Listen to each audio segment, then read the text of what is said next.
পিছনের পা মুভ করবে না, পিছনের পা এক জায়গায় থাকবে, সামনের পাটা খালি মুভ করবে। লম্বা সময়ের ক্রিকেট ক্যারিয়ার শেষে মোহাম্মদ আশরাফুল এখন পুরোদস্তুর কোচ।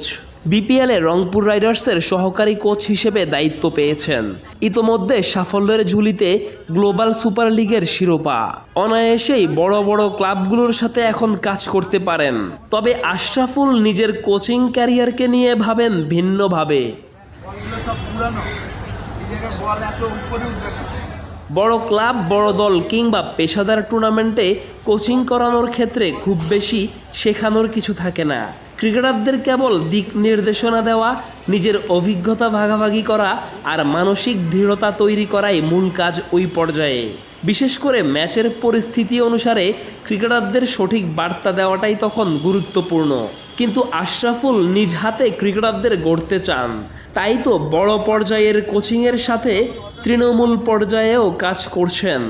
দাঁড়াবা, পাটা দিবা, তাইলে আর সপ্তাহে 2 দিন করে শেখ জামাল ধানমন্ডি ও গুলশান ইউথ ক্লাবে ক্রিকেটারদের হাতে কলমে শেখাচ্ছেন।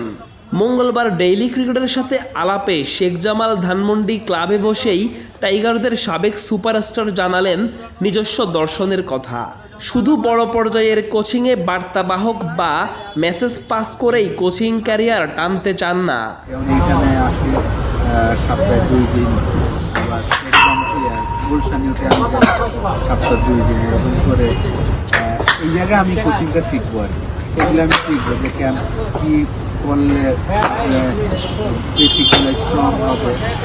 আর কোচিং যেটা ওইটা জাস্ট আপনি খালি মেসেজ পাস করেন। যখন আপনি উপরের লেভেলে কোচিং করেন ওইটা আমি মনে করি যে আপনি মেসেজ পাস করেন, এই সিচুয়েশনে এইটা হবে, এই বলার এইটা করতেছে, এই উইকেটে এটা। কিন্তু এই জায়গায় আপনি প্রপার কোচিংটা শিখবেন আর কি। সরজমিনে গিয়ে দেখা যায় ক্রিকেটারদের ব্যাটিং স্ট্যান্স, হেড পজিশন ঠিক করে দেওয়া সহ টেকনিক্যাল দিকগুলো নিবিড়ভাবে শেখাচ্ছেন আশরাফুল। কাজটা যে তিনি উপভোগ করছেন দারুণভাবে তা চোখে পড়েছে বেশ ভালোভাবেই। কোচিং নিয়ে আশরাফুল নিজের স্বপ্নের কথা জানিয়েছেন আগেই। রংপুর রাইডার্সের হেড কোচ মিকি আর্থারের সাথে কাজ করে শিখতে চান আরও অনেক কিছু।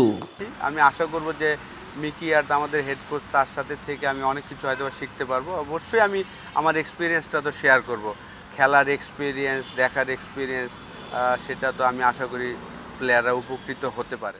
আশরাফুলের মতো ক্রিকেটারদের কোচিংয়ে আসা দেশের ক্রিকেটের আশীর্বাদ। বিশেষ করে যে দর্শনে ক্রিকেটার গড়ে তুলতে চাইছেন সাবেক এই অধিনায়ক, তাতে সাধুবাদ যে জানাতেই হয়। Nazmul Tarek, Daily cricket.